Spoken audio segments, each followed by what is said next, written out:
Falyatafadhal mashkura. Silakan. Bismillahirrahmanirrahim. Assalamualaikum warahmatullahi wabarakatuh. Alhamdulillahirabbil alamin. Wassalatu wassalamu ala khatamil mursalin wa ala alihi wa ashabihi ajmain, amma ba'd. Bapak dan Ibu sekalian, jamaah kajian subuh Masjid Az-Zikri rahimakumullah.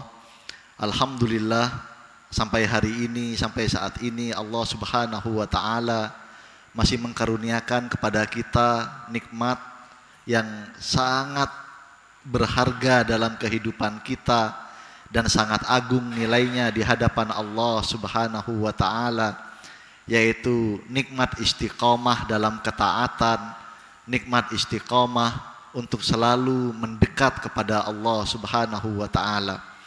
Saya ingat satu hadis sahih, di antaranya diriwayatkan oleh Imam Ahmad, Imam Tirmidzi dan Imam Nasai. Ada seorang sahabat, Pak, datang ke Rasulullah dan meminta nasihat. Mengatakan kepada Rasulullah, "Ya Rasulullah, qul li qaulan la as'alu ba'dahu ahadan ghairak." Ini berat pertanyaannya, Pak. "Ya Rasulullah, tolong nasihati saya satu kalimat yang setelah ini nggak akan pernah saya dengar dari siapapun selain Anda." Minta nasihat satu kalimat yang kira-kira nggak akan pernah didengar dari orang lain selain Rasulullah. Ternyata Rasulullah kemudian menasehati sahabat ini, "Qul," katakanlah, "amantu billah tsumastaqim." Katakanlah, aku beriman kepada Allah, kemudian setelah itu istiqomahlah.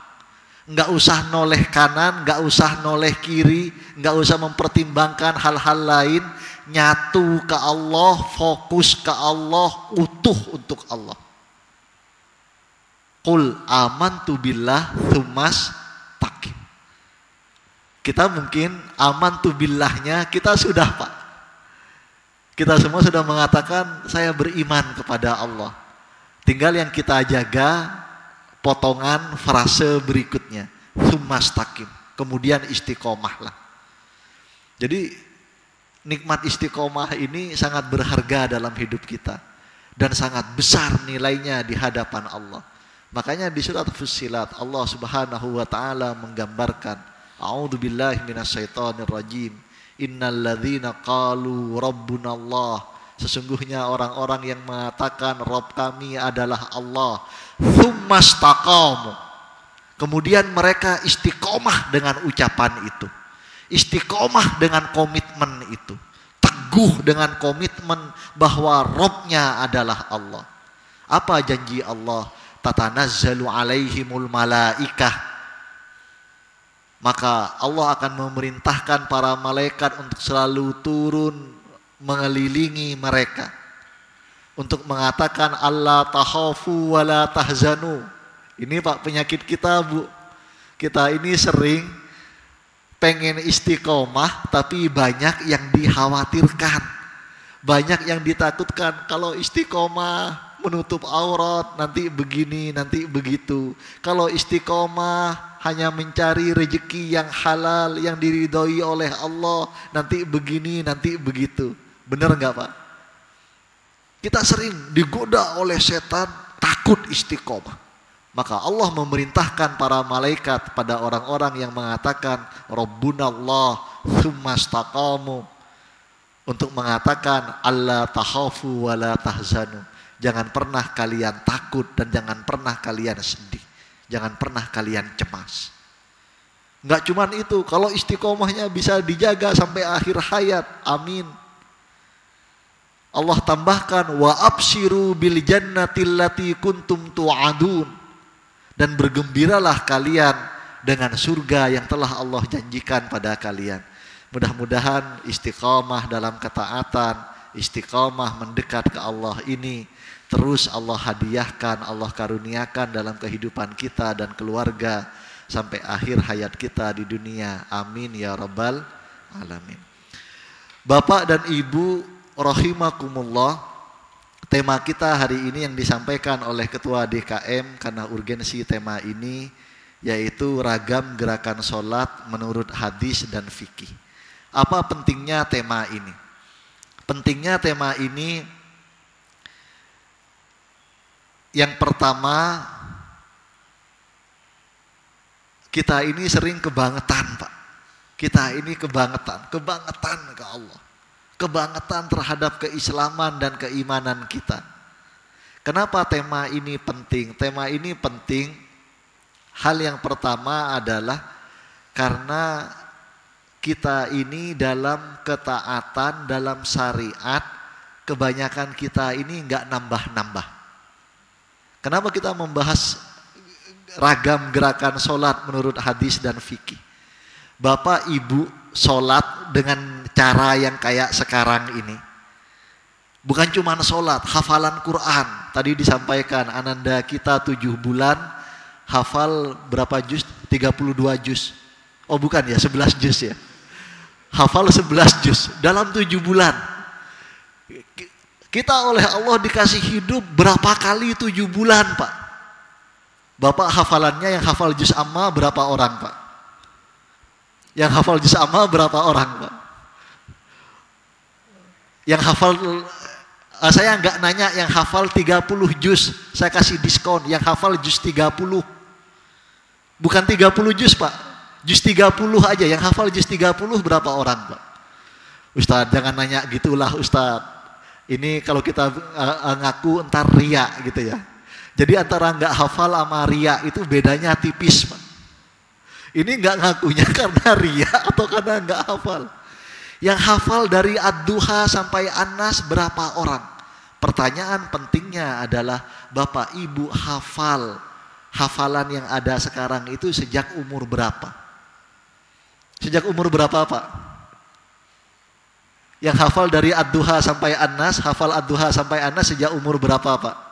Ibu sejak umur berapa, Ibu? Sejak SD. La haula wala quwata illa billah. Berarti dari SD sampai umur 40-an sekarang, 50-an sekarang, 60-an sekarang, ilmunya enggak nambah. Ilmu yang lain kita alhamdulillah nambah. Tapi ilmu untuk dekat dengan Allah, modal ketaatan kita ke Allah enggak nambah. Jangan-jangan sholat kita, ibadah utama kita ini juga sama. Ilmunya adalah ilmu kelas 4 SD. Apa pertimbangan utamanya? Pertimbangan utamanya begini, Bapak dan Ibu yang dirahmati Allah, pertimbangan utamanya, saya merenung. Satu kali saya sholat sunnah di rumah, anak saya yang kelas 2 SD ngeliat. Kemudian dia bilang, Abuya kok sholatnya, kok takbiratul ihramnya setinggi bahu, setinggi pundak. Allahu Akbar, Pak ya. Saya bilang, kenapa sayang? Kata Ustadz di sekolah, sholat itu setinggi telinga. Allahu Akbar. Ini anak kelas berapa, Pak? Anak kelas 2 SD. Saya nggak mungkin, Pak, ngotot-ngototan dengan anak saya yang kelas 2 SD. Saya nggak mungkin bilang ke dia, mematahkan argumen dia dengan bilang, sayang, ustadzmu itu ngajinya ke Abuya. Kalau saya jawab gitu, selesai urusan apa enggak, Pak? Selesai urusan. Tapi yang saya perhatikan adalah subhanallah, masya Allah. Ini ustadznya ini bijaksana sekali. Dari beberapa ragam gerakan sholat, di setiap gerakan yang pernah dicontohkan oleh Rasulullah, ustadznya ini ngajarkan satu ragam saja. Kenapa? Karena yang diajarkan anak kelas 2 SD. Nggak mungkin, Pak, diajarin lengkap dengan dalilnya, dengan hadisnya. Puyeng nggak, Bu? Anak kelas 2 SD kalau diajarin ilmunya lengkap. Tapi yang berbahaya adalah kalau ilmu kelas 2 SD ini nggak nambah-nambah sampai akhir hayat. Itu pertimbangan yang pertama. Kenapa tema ini penting? Jadi saya mengusulkan pada DKM temanya ragam gerakan sholat menurut hadis dan fikih. Kenapa menurut hadis dan fikih?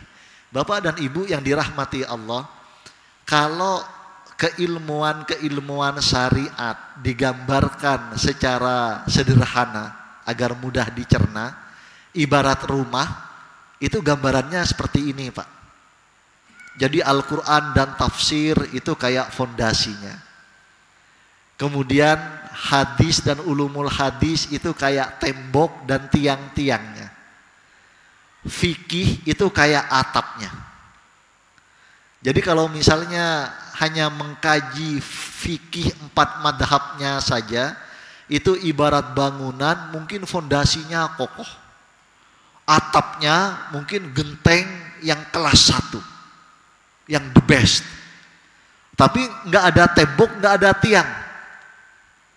Mau nggak Pak kita tinggal di rumah fondasinya kokoh, atapnya atap yang terbaik, tapi nggak ada tiang, nggak ada temboknya Ibu. Mau nggak Ibu? Maka perlu juga kita kaji pendekatan hadisnya. Atau sebaliknya, hanya pendekatan hadis tapi nggak dijelaskan pendekatan fikihnya. Kayak rumah fondasinya kokoh segala macam, ada temboknya, ada tiangnya, tapi nggak ada atapnya. Yang ada atapnya aja kemarin kebanjiran gitu Pak ya. Apalagi kalau rumah yang nggak ada atapnya. Pintu utama rumah itu adalah tauhid. Kalau ibaratkan rumah gitu Pak ya. Makanya tauhid itu diajarkan sejak awal dan diajarkan dalam keseharian. Mungkin nanti jendelanya akhlak, jendelanya ada ilmu kalam dan seterusnya dan seterusnya. Kemudian itu satu pertimbangan yang utama.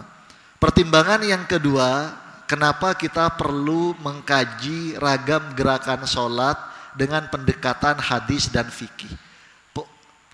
Pertimbangan yang kedua adalah agar kita ini lebih lapang dalam melihat keadaan.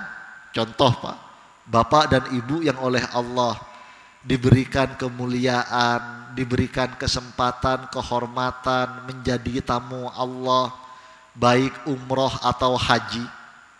Di Masjid Nabawi, di Masjidil Haram, itu ngelihat orang sholat, gerakannya macam-macam enggak Pak?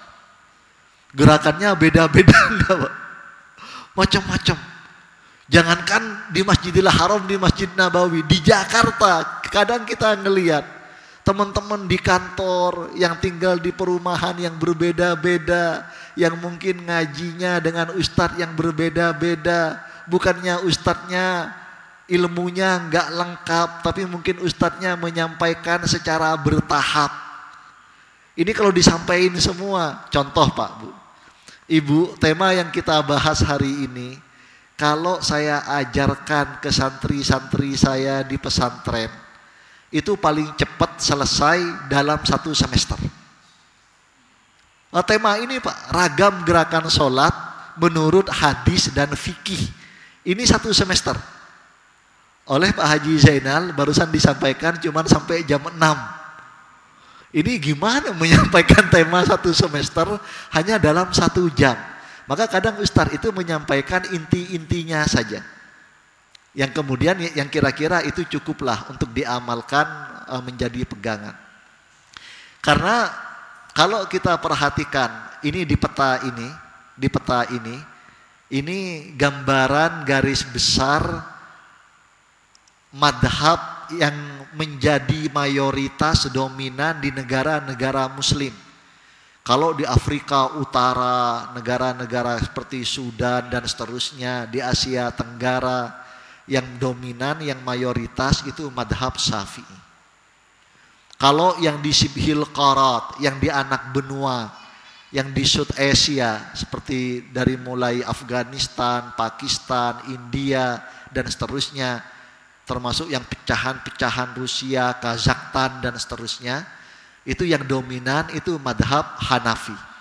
Saya pernah kuliah di Asia Selatan, Pak. Mereka itu anjing itu biasa banget jalan-jalan. Yang kita orang madhab Syafi'i ngelihat anjing itu geli minta ampun gitu ya. Misalnya begitu. Kalau yang di daerah Semenanjung Arab, Jazirah Arab, daerah Teluk, itu kebanyakan madhabnya Hambali.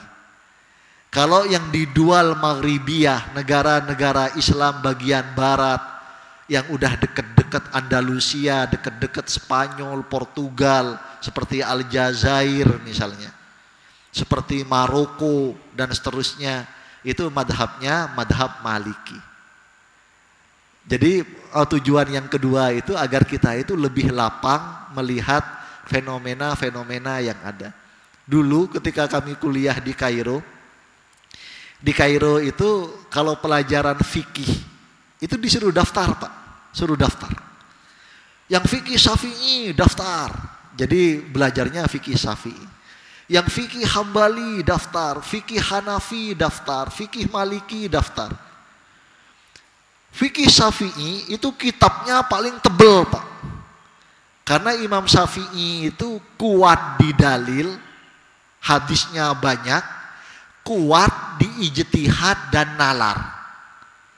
Berikutnya fikih Hambali, seperti yang di Saudi dan di Jazirah Arab. Itu beliau itu memang ulama hadis. Makanya ada hadis riwayat Ahmad, Imam Ahmad bin Hambal, lumayan tebel. Yang paling tipis itu fikih Hanafi. Karena beliau itu yang kuat adalah nalar dan ijtihadnya. Nah, jadi hadis-hadisnya, dalil-dalilnya itu enggak begitu banyak. Kitab fikihnya itu paling tipis. Makanya kalau lagi UTS, kalau lagi UAS di Al-Azhar, yang dari daerah Pakistan, Afghanistan, India, itu ngelihat kami yang dari Asia Tenggara, Indonesia, itu sering ngelihat kalau lagi berangkat naik bis kota bareng, masing-masing bawa kitab fikihnya, itu sering ngelihat kami dengan tatapan kasihan, Pak. Kasihan mahasiswa madhab Syafi'i, kitabnya 900 halaman gitu, Pak. Kalau mereka kitabnya 160 halaman, 140 halaman. Kalau kami yang madhab Syafi'i, mungkin dalam hati ada yang berucap, aduh kenapa kemarin gak daftar ikut fikih Hanafi gitu ya, biar bahan ujiannya itu lebih sedikit. Jadi ini pentingnya kenapa kita mengkaji tema hari ini, agar ilmu kita itu gak hanya ilmu kelas 4 SD, kelas 2 SD, tapi ilmu kita itu terus bertambah sesuai dengan kemampuan kita mencerna, kemampuan kognitif, afektif, dan psikomotor kita. Bapak dan Ibu yang dirahmati Allah, kita langsung masuk dalam tema. Yang pertama adalah dalam takbiratul ihram. Dalam takbiratul ihram. Dalam takbiratul ihram ada beberapa ragam yang pernah dilakukan oleh Rasulullah Sallallahu Alaihi Wasallam. Dan semuanya terekam dalam hadis-hadis, riwayat-riwayat yang sahih. Kalau Bapak Ibu mayoritas madhabnya madhab apa, Pak? Syafi'i. Yakin, Pak, madhab Syafi'i. Istiqomah dengan madhab Syafi'i. Saya kasih contoh. 10 tahun yang lalu, Ibu, awal-awal saya hijrah ke Jakarta, khutbah Jumat, Pak. Khutbah Jumat ya di banyak masjid. Khotib biasanya kalau lagi berdoa khutbah Jumat posisi tangannya gimana, Pak? Allahumma ighfir lil muslimin wal muslimat, apa begini? Bapak begini, yang Bapak itu begini gitu, Pak ya? Iya. Di satu masjid saya pernah berdoa, Allahumma ighfir lil muslimin wal muslimat. Atau enggak menggunakan kalimat Allahumma ighfir lil muslimin wal muslimat. Rabbana ighfir lana dzunubana walladzina sabaquna bil iman wa la taj'al fi qulubina ghillal lil segala macam. Artinya sama. Selesai khutbah, DKM-nya bilang, Ustaz, jazakallah, tadi khutbahnya menarik, penting bagi jamaah. Tapi kenapa Ustadz tadi nggak doa?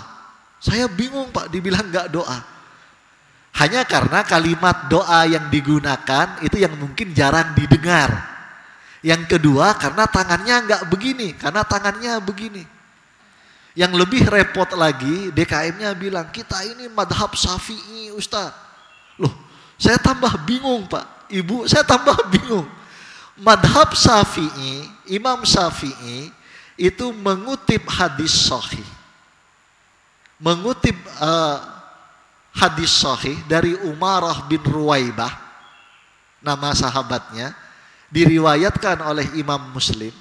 Umarah bin Ruwaibah menceritakan bahwa Rasulullah kalau khutbah la yazidu min an asyara bisababatihi al-musabbihah. Beliau itu kalau berdoa cuma ngangkat jari. Ini yang dipilih oleh madhab Syafi'i. Saya bilang justru karena saya madhab Syafi'i, saya berdoanya begini. DKM-nya baru bingung Pak. Oh gitu Ustadz ya, bukannya begini. Enggak, yang kalau khutbah berdoanya begini itu madhab Maliki. Nah lu, tadi Bapak yang ngaku madhab Syafi'i berdoanya begini. Ini karena ilmunya dari kelas 4 SD enggak nambah. Bapak dan Ibu yang dirahmati Allah, kalau takbiratul ihram yang madhab Syafi'i, wah ini mulai takut untuk ngaku madhab Syafi'i ini Bapak dan Ibu. Kalau takbiratul ihram, ini ada 3 ragam yang pernah dicontohkan oleh Rasulullah setinggi pundak. Misalnya Allahu Akbar. Yang kedua setinggi telinga. Allahu Akbar. Yang ketiga agak lebih rendah. Jadi kalau yang setinggi pundak itu diriwayatkan oleh Abdullah bin Umar radhiyallahu anhuma. Di antaranya ada yang riwayat Imam Bukhari, Imam Muslim, dan sejumlah imam hadis yang lain. Abdullah bin Umar menceritakan kana Nabi sallallahu alaihi wasallam idza qama ila shalah. Karena Nabi sallallahu alaihi wasallam idza qama ila shalah rafa'a yadaihi hatta yakuna hadwa mankibaihi. Rasulullah itu kalau sholat, beliau itu mengangkat tangan beliau sampai kedua tangannya itu setinggi kedua pundaknya. Allah, setinggi kedua pundaknya. Allahu Akbar. Ini yang diceritakan oleh Abdullah bin Umar, diantaranya riwayat Imam Bukhari dan Imam Muslim dan sejumlah imam hadis yang lain. Kemudian yang kedua, diriwayatkan oleh sahabat Malik bin Al-Huwairits radhiyallahu an. Digambarkan bahwa anna Rasulullah sallallahu alaihi wasallam idza kabbara, Rasulullah itu kalau takbiratul ihram, rafa'a yadaihi hatta yuhadiya udunaihi. Beliau mengangkat kedua tangan beliau sampai setinggi telinga beliau. Allahu Akbar. Sampai setinggi telinga beliau. Kemudian yang ketiga, digambarkan dalam hadis yang diriwayatkan oleh Imam Nasai, beliau itu kalau sholat mengangkat kedua tangan beliau hatta takada ibhamuhu, sampai jari jempol beliau itu hampir menyentuh furu'a udunaihi, hampir menyentuh ujung telinga beliau. Allahu Akbar, lebih rendah, sedikit lebih rendah. Kalau Bapak Ibu biasanya yang mana? Biasanya yang setinggi telinga, atau yang setinggi pundak, atau yang mau menyentuh jempolnya hampir nyentuh ujung telinga?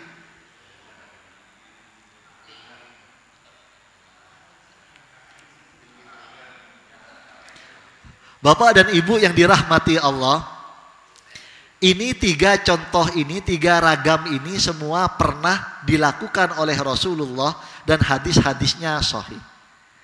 Maka kemudian imam-imam madhab memilih salah satu. Saya ingin memberikan gambaran. Ada beberapa faktor imam-imam madhab itu memilih salah satu. Di antaranya juga faktor jamaah, Pak. Bapak Ibu, kalau Ustadz terlalu banyak ngejelasin dalilnya, padahal kalau ngaji itu yang penting dalilnya, Pak. Bukan yang penting nyerocosnya, apalagi cuman lucunya. Yang penting disampaikan dalilnya. Itu kadang jamaah bilang, Ustadz udah kesimpulannya aja gimana Ustadz? Inti-intinya aja, poin intinya apa? Nggak usah terlalu banyak nyebutin dalil Ustadz, puyeng Ustadz dengernya. Bener nggak Pak? Ibu bener nggak Ibu? Kadang begitu. Kadang ada faktor itu. Makanya fikih itu definisinya adalah ilmu bil ahkam as-syar'iyyah al-amaliyah, tentang hukum syariat praktis yang simple, yang tinggal dikerjakan. Al-mustanbatah, yang disimpulkan, min adillatiha at-tafsiliyah, dari dalil-dalilnya yang terperinci dan banyak. Jadi fikih itu memang kesimpulannya, praktisnya aja. Dari ragam ini kemudian ulama-ulama fikih, 4 madhab fikih utama di kalangan ahlus sunnah wal jamaah itu memilih. Kalau madhab maliki, madhab syafi'i, dan sebagian ulama madhab hambali itu memilih, mayoritas madhab syafi'i memilih yang setinggi pundak. Bapak dan ibu waktu kecil diajarinnya setinggi pundak apa setinggi telinga, apa mau nyentuh ujung telinga Pak? Setinggi telinga. Ini yang ingin saya ceritakan, kejadian saya dengan anak saya. Saya terpikir dalam hati, kenapa Ustadz anak saya itu ngajarinnya, kenapa dia milih yang setinggi telinga? Kenapa mungkin dulu ada kiai kita, ajengan kita, guru kita, Ustadz kita ngajarin ke kita ketika SD yang setinggi telinga? Memang mayoritas madhab syafi'i itu memilih setinggi pundak. Imam Syafi'i dalam kitab besarnya, dalam masterpiece-nya Al-Um, nama kitab besar fikih Imam Syafi'i itu Al-Um. Beliau memilih yang setinggi pundak. Allahu Akbar, Imam Syafi'i. Ulama-ulama besar madhab Syafi'i juga mayoritas memilih yang setinggi pundak. Yang memilih setinggi telinga di antara ulama besar madhab Syafi'i adalah Imam Ar-Rafi'i. Jadi sederhananya begini Pak Bu, ulama besar madhab Syafi'i itu yang utama adalah Imam Muhammad bin Idris As-Syafi'i, Imamul Madhab, Imam madhab Syafi'i. Berikutnya ada namanya Imam Abu Zakaria Muhyiddin bin Syaraf An-Nawawi Ad-Dimashqi As-Syafi'i, yang kita sering nyebutnya Imam Nawawi. Pernah dengar Pak Imam Nawawi? Imam Nawawi ini kalau Bapak dan Ibu pernah ngaji hadis, kitab hadisnya Arba'in Nawawiyah, 40-an hadis pilihan Imam Nawawi yang nyusun Imam Nawawi yang ulama besar kedua madhab Syafi'i. Kitab hadis yang lain yang sering diajarkan apa Pak namanya? Riyadus Sholihin. Itu juga karya Imam Nawawi. Salah satu interpretasi syarah terbaik bagi Sahih Muslim, nama kitabnya Al-Minhaj ala Syarhi Sahihi Muslim Ibni Hajjaj. Itu yang ngarang syarah Sahih Muslim itu juga Imam Nawawi, ulama besar madhab Syafi'i ini. Kalau dalam fikih Minhajut Talibin, Raudatut Talibin, Al-Majmu' Syarhul Muhaddab, dari yang paling tipis sampai yang tebal banget, yang berjilid-jilid, karya Imam Nawawi. Itu juga memilih yang setinggi pundak. Ulama ketiga, ulama paling berpengaruh ketiga dalam madhab Syafi'i itu namanya Imam Ar-Rafi'i. Imam Ar-Rafi'i ini yang memilih setinggi setinggi telinga Pak. Kalau Bapak dan Ibu ada yang setinggi telinga, itu yang dipilih oleh Imam Ar-Rafi'i karena mengambil hadis riwayat Malik bin Al-Huwairis, hadisnya sahih, diantaranya riwayat Imam Muslim. Imam Ar-Rafi'i ini juga luar biasa, kitab fikihnya As-Syarhul Kabir. Jadi the main textbook dalam fikih Syafi'i, As-Syarhul Kabir. Yang menarik dalam hadis, ini bukan ulama nggak ngerti hadis Pak. Imam Syafi'i itu punya kitab hadis Musnad As-Syafi'i. Kalau Imam Nawawi mensarah Sahih Muslim, yang mensarah kitab hadisnya Imam Syafi'i itu adalah Imam Ar-Rafi'i. Jadi Imam Syafi'i, Imam Ahmad jelas punya kitab Musnad Ahmad. Imam Syafi'i juga punya kitab hadis Musnad As-Syafi'i. Imam Malik punya kitab hadis Muwatta Malik. Yang mensarah Musnad As-Syafi'i adalah Imam Ar-Rafi'i. Imam Ar-Rafi'i yang memilih ini. Kita percepat, ini tinggal berapa menit? Alhamdulillah, saya dapat tambahan waktu sampai 6.10. Ada waktu 20 menit, kita percepat.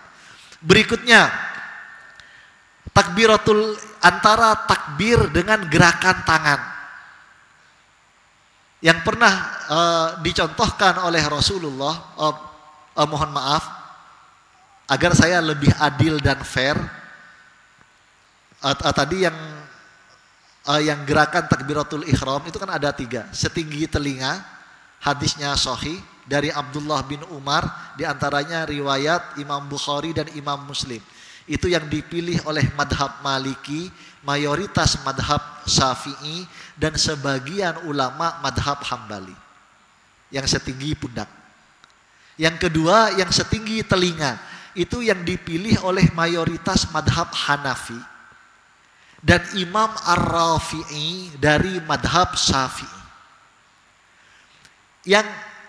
Yang hampir nyentuh ujung telinga, jempolnya, itu yang dipilih oleh sebagian ulama madhab Hambali. Jadi kalau madhab Hambali setinggi pundak atau begini. Kalau madhab Syafi'i begini, tapi ada juga yang begini. Kalau madhab Hanafi itu begini, madhab Maliki itu begini, dan seterusnya. Ini perlu saya sampaikan agar adil, kita menyebutkan 4 madhab Ahlus Sunnah wal Jamaah. Berikutnya, antara suara takbir dengan gerakan tangan. Bapak dan Ibu seringnya gimana? Ini ada 3 pilihan. Ada yang berbarengan. Misalnya Allahu Akbar. Misalnya. Yang kedua, ada yang suaranya dulu baru gerakannya. Di Masjidil Haram, Allahu Akbar. Suaranya dulu Pak. Allahu Akbar. Gerakannya, suaranya dulu, itu baru gerakannya. Yang berikutnya adalah gerakannya dulu baru suaranya. Allahu Akbar, gerakannya dulu baru suaranya. Kalau Bapak dan Ibu itu yang berbarengan, apa suara dulu baru gerakan, apa yang gerakan dulu baru suara? Berbarengan, alhamdulillah. Jadi kalau yang berbarengan itu yang dipilih oleh Imam Syafi'i dan yang dipilih oleh Imam Malik bin Anas, gurunya Imam Syafi'i, madhab Maliki. Berdasarkan hadis sahih, diantaranya diriwayatkan oleh Abdullah bin Umar, disampaikan oleh Imam Bukhari. Beliau menggambarkan bahwa ra'aitun Nabi sallallahu alaihi wasallam idza ftatahat takbir fis shalah yarfa'u yadaihi hina yukabbir. Abdullah bin Umar menceritakan, saya melihat Nabi sallallahu alaihi wasallam jika memulai salat, yarfa'u yadaihi fit takbir, beliau mengangkat kedua tangan ketika takbir, hina yukabbir, ketika mengucapkan Allahu Akbar. Jadi berbarengan. Allahu Akbar berbarengan. Ini yang kemudian dipilih oleh madhab Maliki dan madhab As-Syafi'i.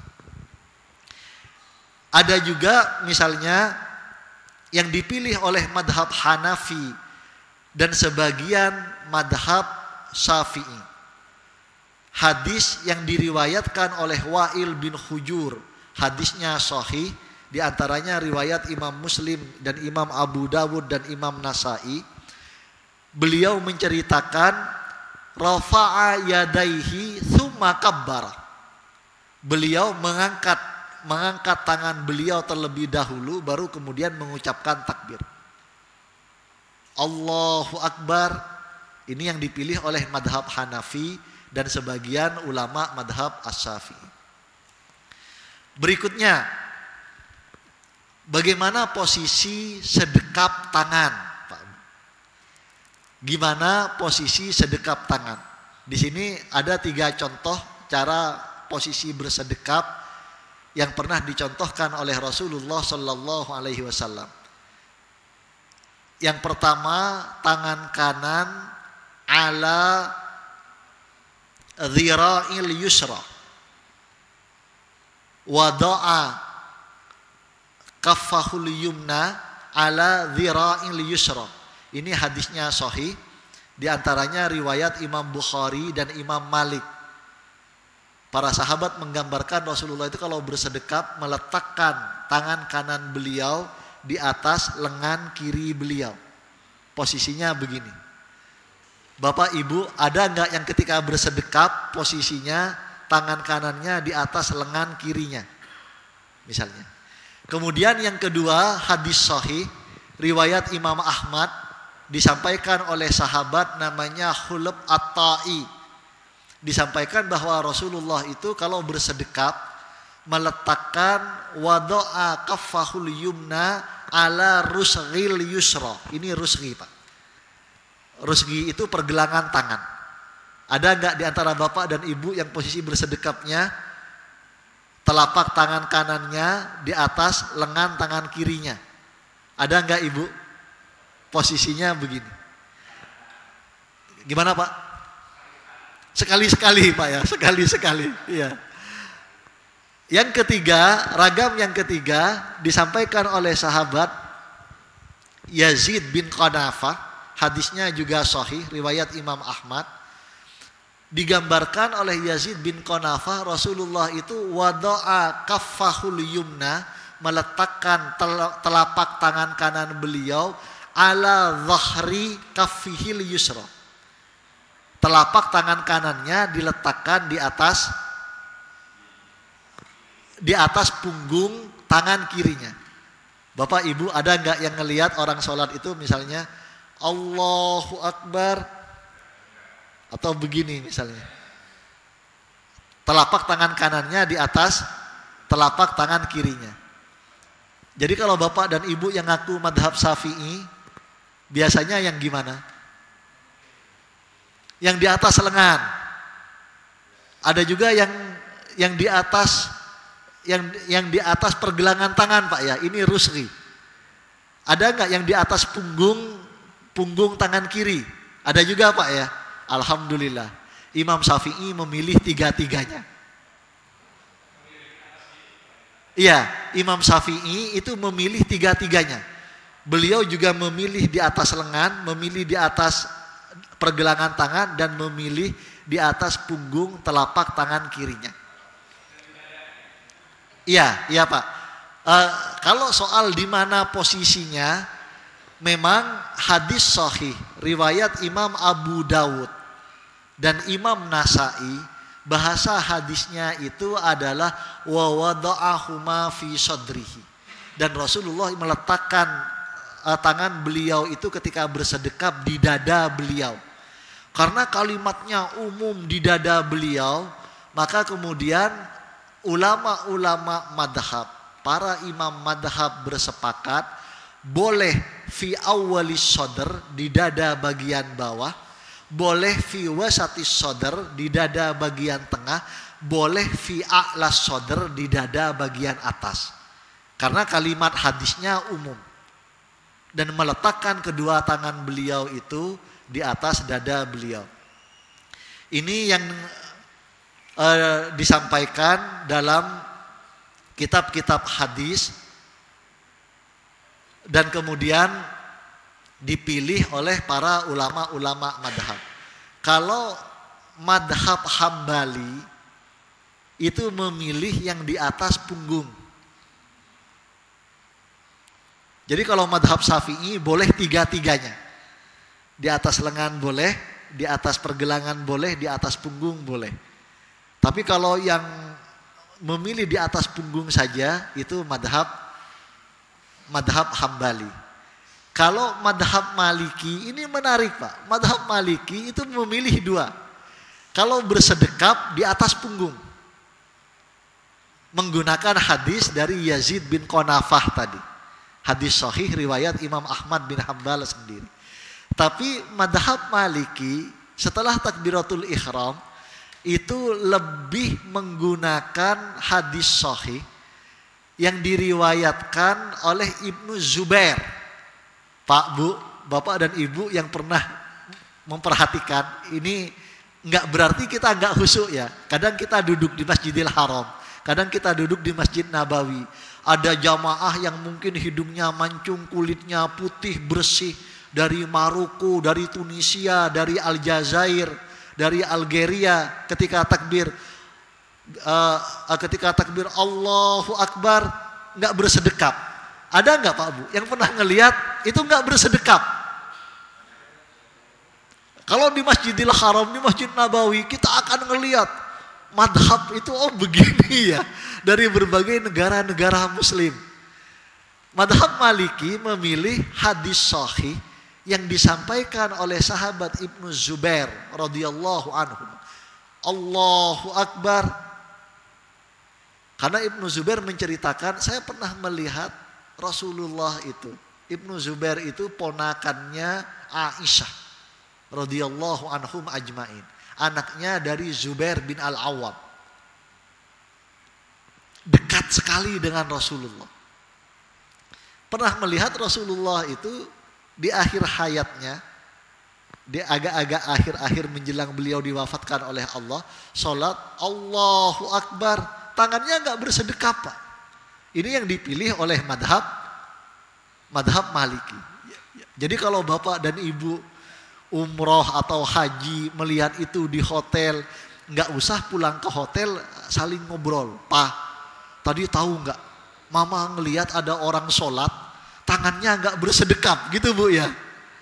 Jadi ternyata itu biasanya dari negara-negara Muslim bagian barat, Maroko, Aljazair, Tunis, yang madhabnya adalah madhab Maliki.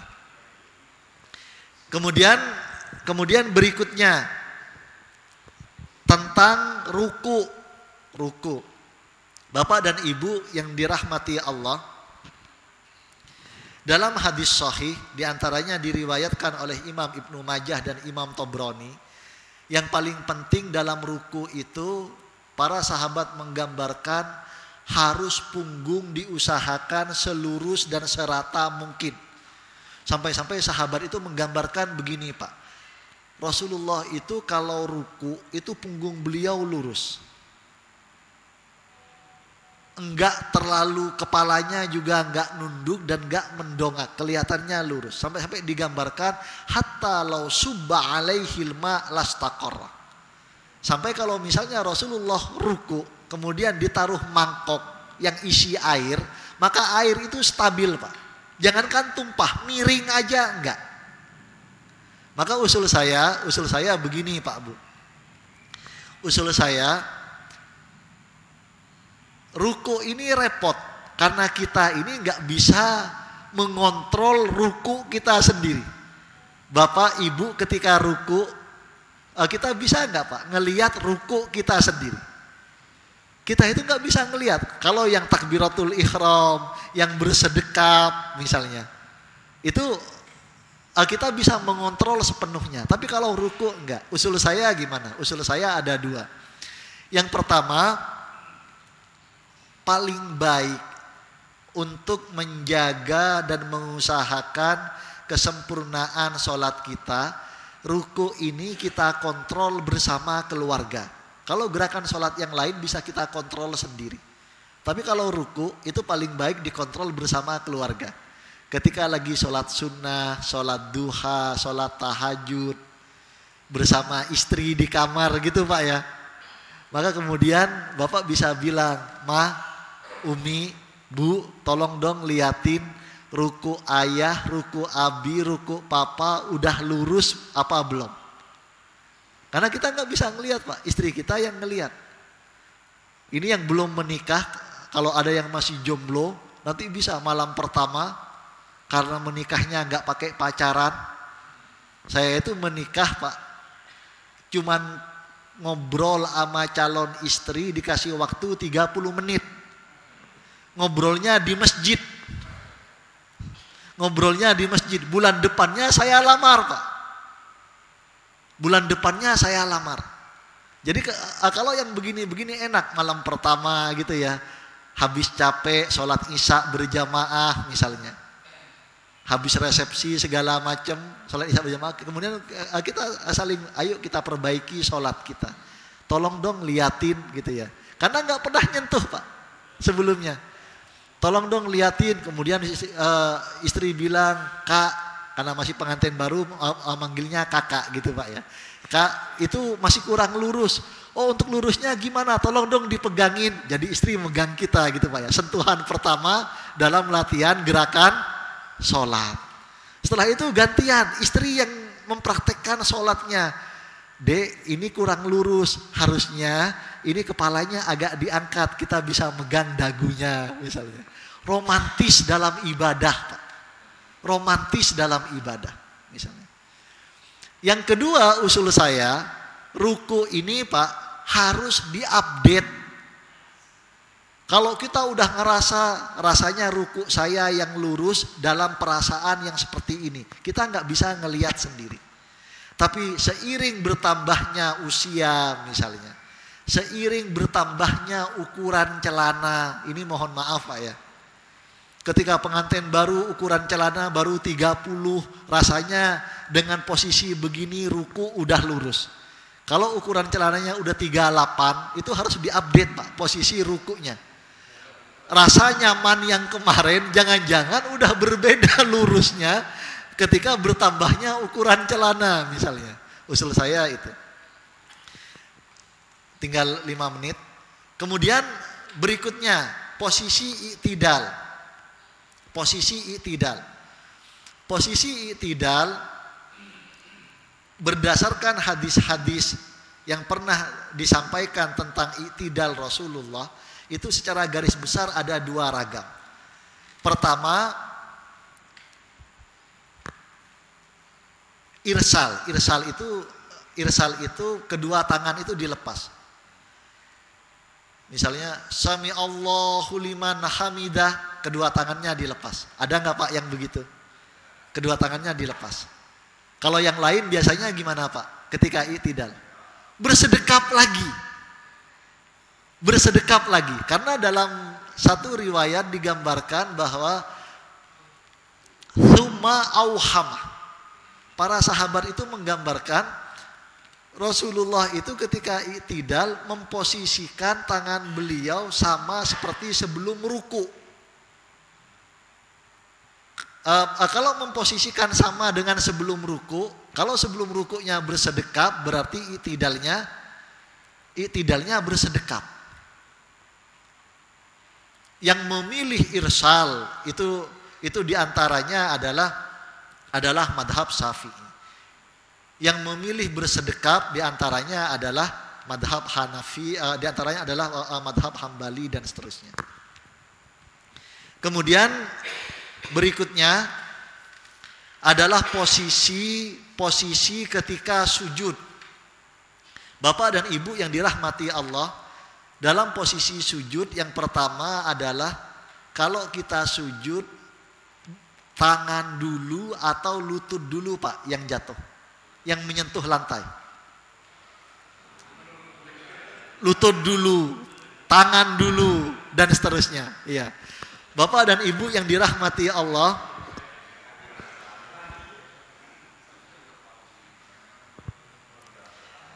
kalau yang tangan dulu baru lutut itu menggunakan hadis sahih, diantaranya riwayat Imam Abu Dawud dan Imam Ahmad.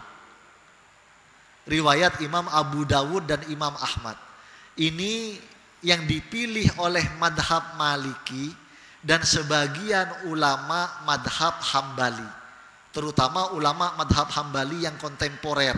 Kalau Bapak Ibu pernah dengar misalnya Syekh Nasiruddin Al-Albani, beliau memilih yang tangan dulu. Tapi mayoritas ulama-ulama madhab Syafi'i, madhab Hanafi, dan saya harus mengatakan banyak ulama madhab Hambali itu memilih yang lutut dulu baru tangan. Yang lutut dulu baru tangan hadisnya juga sahih, riwayat Imam Abu Dawud dan Imam Al-Hakim. Jadi madhab Maliki dan sebagian kecil ulama madhab Hambali, kalau saya sebut diantaranya adalah Syekh Al-Albani, Syekh Nasiruddin Al-Albani, itu memilih tangan dulu. Tapi ada hadis sahih lain yang lutut dulu, yang itu dipilih oleh madhab Syafi'i, madhab Hanafi, dan mayoritas madhab Hambali. Ada orang yang mengatakan begini ke saya, Ustadz, kata Syekh Albani yang lutut dulu itu hadisnya dhaif.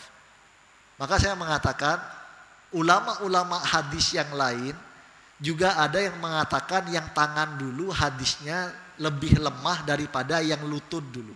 Kesimpulan saya, masing-masing dari dua hadis ini banyak yang mengatakan hadis ini kualitasnya sahih. Jadi boleh. Sama dengan ini Pak, posisi kaki ketika sujud, antara dirapatkan atau direnggangkan. Misalnya, kalau yang memilih lutut dulu, kalau Syekh Albani itu tangan dulu yang menyentuh lantai. Kalau yang memilih lutut dulu itu bukan cuman ulama madhab Hambali yang kontemporer. Al-Allamah Ibnul Qayyim Al-Jauziyah, murid kesayangan Syekhul Islam Ibnu Taimiyah, itu memilih yang lutut dulu, riwayat yang lutut dulu. Hadis dari Imam Abu Dawud dan Imam Al-Hakim. Ulama madhab Hambali kontemporer yang segenerasi dengan Syekh Albani, misalnya Syekh Abdul Aziz bin Baz, mufti Saudi Arabia, ulama besar lain madhab Hambali, Syekh Utsaimin, itu juga memilih riwayat yang lutut dulu. Intinya adalah masing-masing dari dua ini pernah dicontohkan oleh Rasulullah dan dipilih juga masing-masing oleh banyak ulama-ulama besar madhab. Kemudian berikutnya adalah di mana posisi tangan. Di mana posisi tangan ketika kita sedang sujud.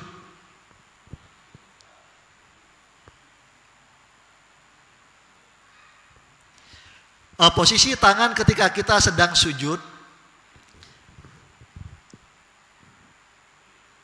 ada dua ragam yang pernah dicontohkan oleh Rasulullah. Yang pertama hadis sahih riwayat Imam Tirmidzi dan Imam Ibnu Huzaimah.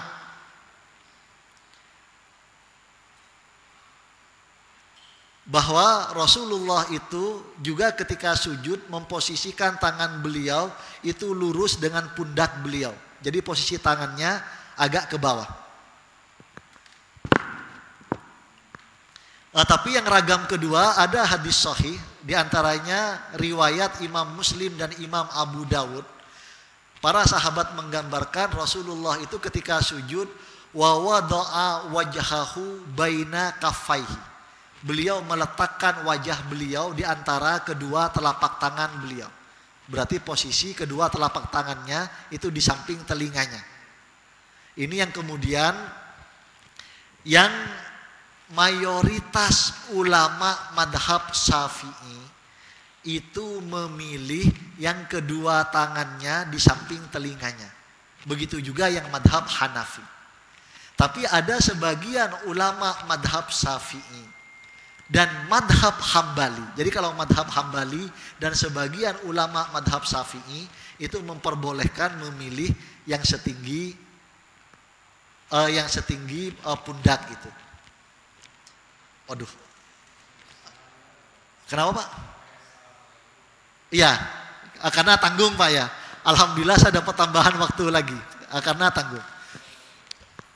Enggak Pak, 10 menit aja. Saya akan percepat. Yang berikutnya duduk di antara dua sujud. Kalau biasanya gimana Pak? Posisi duduk ibu, posisi duduk di antara dua sujud biasanya gimana?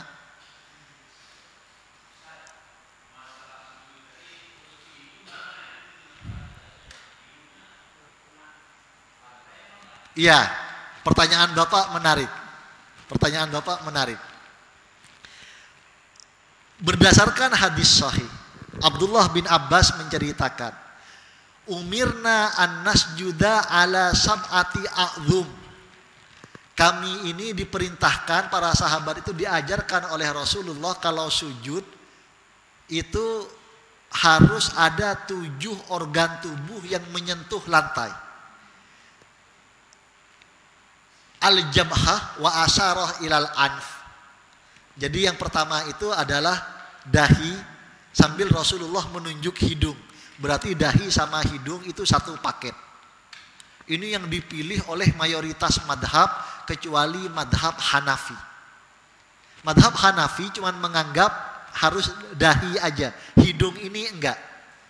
Ini menarik Pak, madhab Hanafi itu kan di Asia Selatan mayoritas. India, Pakistan, Afghanistan, pecahan Rusia, Kazakhstan dan seterusnya. Yang menarik adalah madhab Syafi'i justru menganggap dahi sama hidung satu paket, dua-duanya harus nyentuh lantai. Makanya wajar kalau banyak orang Indonesia itu dahinya ada bekas hitam sujud. Karena hidung kita nggak terlalu mancung Pak. Jadi agar dua-duanya nyentuh lantai agak ditekan gitu Pak ya. Makanya dahinya sampai warna hitam. Sebaliknya, ketika saya di Pakistan, Afghanistan dulu, saya sering memperhatikan orang Afghanistan, orang Pakistan, orang India, atau teman-teman yang dari daerah Balkan dan seterusnya, yang madhabnya Hanafi, hidung mereka mancung Pak. Gimana mereka mempraktekkan madhab Hanafi yang menyentuhkan dahi tapi hidungnya nggak nyentuh lantai? Lebih repot mana Pak? Lebih repot yang hidungnya mancung jangan nyentuh lantai, atau yang hidungnya nggak mancung tapi harus nyentuh lantai? Jadi sahabat menceritakan kami diperintahkan sujud 7 organ tubuh nyentuh lantai. Yang pertama al-jabhah, dahi wa asyara ilal anf. Yang kedua dan yang ketiga al-kafain, kedua telapak tangan. Yang keempat dan kelima ar-rukbatain. Ar-rukbatain, lutut kanan sama lutut kiri. Kemudian yang keenam dan yang ketujuh atroful qadamain, ujung kaki kanan dan ujung kaki kiri. Itu kalau sujud. Kalau apakah kakinya harus rapat dan harus agak renggang, masing-masing ada riwayatnya, dan ulama itu ada yang saling berbeda soal mana yang lebih kuat dan seterusnya. Kemudian berikutnya adalah duduk di antara dua sujud.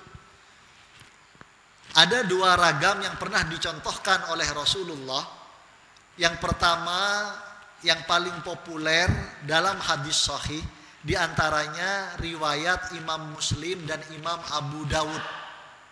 Digambarkan oleh para sahabat, Rasulullah itu kalau sujud yafrisu rijlahul yusra. Yafrisu itu dari kata firas. Firas itu artinya kasur. beliau menghamparkan telapak kaki kirinya, wayansibu rijlahul yumna, dan menegakkan telapak kaki kanannya, thumma yajlis ala rijlihil yusra, kemudian duduk di atas telapak kaki kirinya ini. Ini cukup panjang Bapak ya. Jadi yang sering dilakukan, misalnya yang paling populer itu yang begini, duduk di antara dua sujud, ini namanya iftiras. Kemudian yang kedua, yang juga pernah dicontohkan oleh Rasulullah dalam hadis sahih, di antaranya riwayat, ini agak sakit, di antaranya riwayat Imam Muslim, Imam Abu Dawud, dan Imam Tirmidzi. Ini namanya al-iq'a. Iq'a itu kedua telapak kakinya ditegakkan, kemudian duduk di atas tumitnya. Ada enggak Pak Bu? Yang ketika duduk di antara dua sujud, dua-duanya ditegakkan, kemudian duduk di antara duduk di atas tumit yang ditegakkan itu. Ada orang yang mengatakan, ini orang malas banget sih. Posisi antara ketika sujud dan duduk di antara dua sujud, malas banget ngerubah posisi kakinya. Bukan malas Pak Bu. Ini masing-masing ada hadis sahihnya. Yang iftiras tadi hadis sahih riwayat Imam Muslim dan Imam Abu Dawud. Yang sama-sama ditegakkan hadis sahih riwayat Imam Muslim, Imam Abu Dawud, dan Imam Tirmidzi. Bagaimana pilihan ulama madhab? Pilihan ulama madhab, mayoritas madhab Syafi'i, madhab Hanafi, dan madhab Hambali memilih yang iftiras ini. Memilih yang iftiras. Ya, jadi yang oleh Pak Zainal, silakan.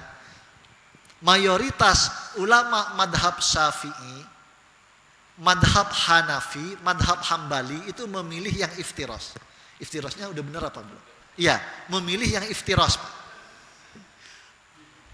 Tapi madhab Maliki, jadi kalau Bapak dan Ibu misalnya ketika di Masjidil Haram, di Masjid Nabawi, ada yang duduknya begini, gitu Pak ya. Apalagi ketika bersedekapnya begini misalnya, itu adalah madhab Maliki. Tapi yang menarik, ulama terbesar kedua di madhab Syafi'i, imam siapa Pak tadi saya sebutkan? Ar-Rafi'i, ulama ketiga Imam Nawawi. Imam Nawawi justru memilih iq'a Pak. Imam Syafi'i dan hampir semua ulama madhab Syafi'i memilih iftiras. Imam Nawawi memilih iq'a. Padahal beliau ulama hadis terkemuka yang mensyarah Sahih Muslim. Jadi beliau mengambil yang riwayat Imam Muslim, Imam Abu Dawud, dan Imam Tirmidzi ini. Memilih yang iq'a. Mayoritas madhab Hambali itu memilih yang iftiras. Tapi yang menarik, di antara ulama madhab Hambali kontemporer, Syekh Abdul Aziz bin Baz, Mufti Saudi Arabia, dan Syekh Nasiruddin Al-Albani juga memilih iq'a. Memilih iq'a. Jadi kalau Bapak Ibu melihat orang iq'a, oh itu madhab Maliki. Enggak, saya bukan Maliki. Oh itu berarti ngikut Syekh bin Baz, ikut Syekh Albani misalnya. Silahkan saja. Karena dua-duanya hadisnya sahih. Kemudian berikutnya adalah posisi tangan ketika tahiyat. Posisi tangan ketika tahiyat, posisi jemari ketika tahiyat itu ada 3 versi, ada 3 ragam. Yang pertama adalah hadis sahih riwayat Imam Muslim. Jadi digambarkan Rasulullah itu asara bisababah, kemudian beliau itu wada'a al-ibham alal wusta. Posisinya begini Pak. Atau boleh juga posisinya begini. Ini yang dipilih oleh madhab Maliki. Kemudian yang kedua, beliau itu qabada al-hinsar wa mayali dalam hadis sahih riwayat Imam Abu Dawud dan Imam Ahmad.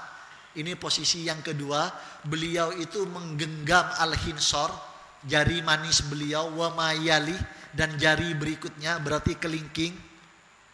Kemudian wahallaqal ibham ma'al wusta hilqatan, mengkaitkan yang jempol dengan yang jari tengah membentuk lingkaran.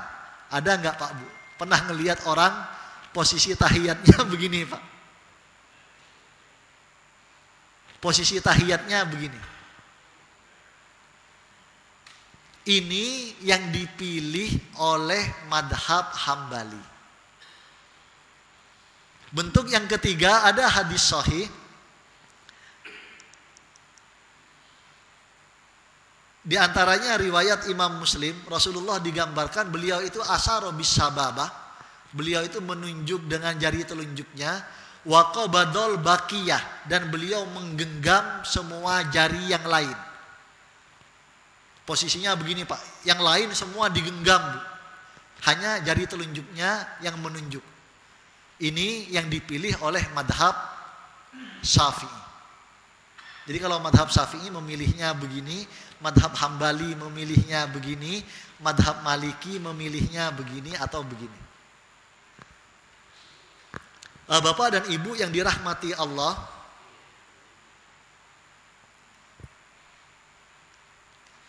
berikutnya di mana posisi tangan ketika tasahud? Posisi tangan ketika tasahud itu juga ada 3 ragam yang pernah dicontohkan oleh Rasulullah. Yang pertama hadis sahih riwayat Imam Muslim. Rasulullah digambarkan wada'a yadahul yumna ala rukbatihil yumna wa wada'a yadahul yusra ala rukbatihil yusra. Dua-duanya di atas lutut. Ini hadis sahih riwayat Imam Muslim. Dan ini yang dipilih oleh madhab Syafi'i. Kemudian yang kedua adalah meletakkan tangan kanan dan tangan kiri agak ke atas, di atas paha.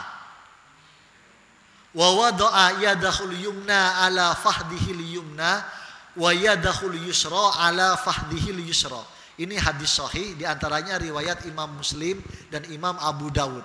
Ini yang dipilih oleh madhab Maliki.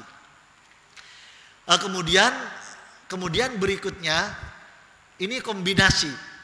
Tangan kanannya di atas paha, tangan kirinya di atas lutut. Kalau Bapak dan Ibu ada yang melihat orang itu begini posisinya. Asyhadu alla ilaha illallah. Posisi tangan kanannya agak naik, tangan kirinya yang di atas lutut. Ini juga diamalkan oleh sejumlah madhab, dan kalau madhab Syafi'i ini yang dipilih oleh Imam Nawawi. Mayoritas madhab Syafi'i dua-duanya di atas lutut. Imam Nawawi tangan kanan di atas paha, tangan kiri di atas lutut. Bapak dan Ibu yang dirahmati Allah, barangkali ini sebagai gambaran, saya mohon maaf kalau waktunya lebih. Saya serahkan kepada moderator, apakah masih ada kesempatan untuk kita ngobrol atau untuk kita sharing atau dicukupkan. Saya persilahkan. Mungkin satu pertanyaan saja ya.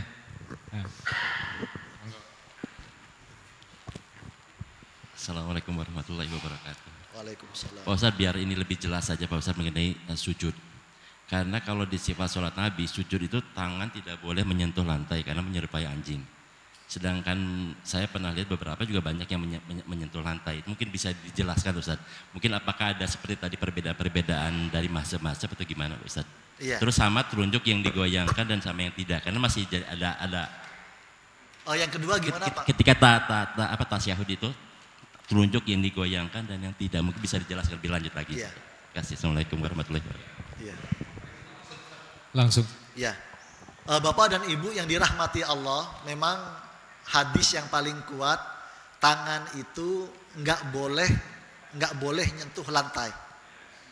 Iya, Jadi lengan ini harus diangkat, Pak. Harus diangkat. Kalau dalam riwayat yang lain bahkan digambarkan diangkatnya agak lebar. Sampai digambarkan Rasulullah itu kalau pakai baju lengan pendek karena begitu lebarnya berusaha ini nggak nyentuh, itu ketiak beliau kelihatan. Kalau Bapak dan Ibu beli gamis, bukan yang potongan Indonesia ya, beli gamis yang di Arab, yang lengan pendek itu biasanya lengannya agak lebar. Itu yang membuat kita bisa punya gambaran bagaimana ketiak Rasulullah bahkan ketika sholat sunnah itu agak kelihatan oleh para sahabat. Misalnya itu. Atau digambarkan misalnya sampai seolah-olah anak domba itu bisa lewat di bawahnya. Untuk menggambarkan ini jangan nyentuh lantai. Tapi soal anak domba lewat itu, ulama-ulama hadis menjelaskan bahwa itu adalah sunnah yang terkait dengan postur suatu ras. Kalau kayak orang Arab, orang Turki itu kan memang besar-besar, Pak. Sehingga kalau misalnya sujud dengan posisi dibentangkan, itu mungkin ruang yang di bawahnya itu cukup luas. Cuman kalau posturnya kayak saya, posturnya di bawah, apalagi yang di bawah 160, itu jangan maksain anak domba bisa lewat gitu, Pak ya. Itu mungkin yang bisa saya jelaskan soal posisi lengan dalam sujud.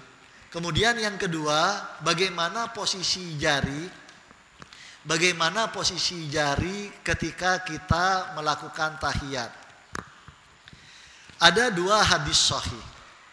Yang pertama hadis sahih riwayat Imam Muslim.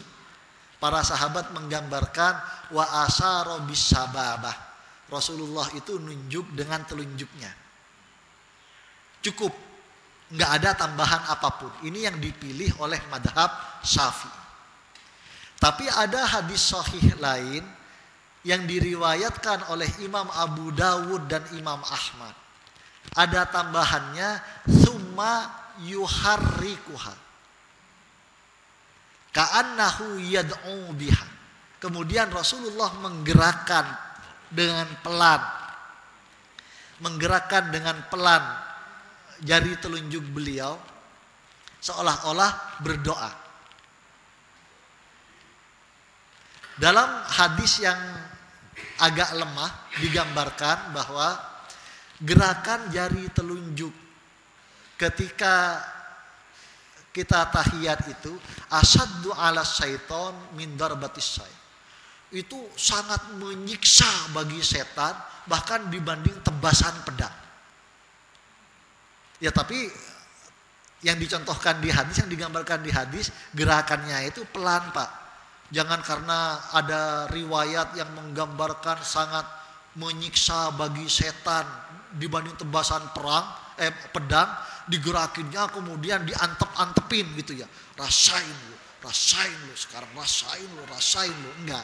Tetap itu gerakannya pelan, Pak. Ini yang dipilih oleh Imam Ahmad bin Hanbal. Wallahu a'lam bishawab, dua-duanya boleh karena berdasarkan hadis-hadis yang sahih dari Rasulullah Sallallahu Alaihi Wasallam.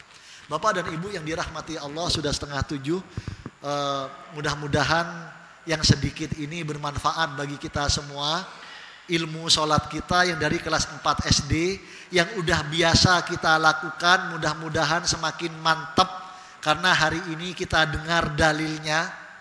Kemudian mudah-mudahan bapak, terutama ibu-ibu, para kakek, para nenek, mudah-mudahan bisa mengajarkan materi kita hari ini untuk anak-anak kita, untuk cucu-cucu kita dengan ilmu yang lebih lengkap. Termasuk juga dengan mempertimbangkan tingkatan usia dan kemampuan untuk mencerna anak-anak dan cucu-cucu kita itu. Barangkali ini yang bisa kami sampaikan. Kami persilahkan moderator untuk menutup. Kurang lebihnya mohon maaf. Wassalamualaikum warahmatullahi wabarakatuh. Waalaikumsalam.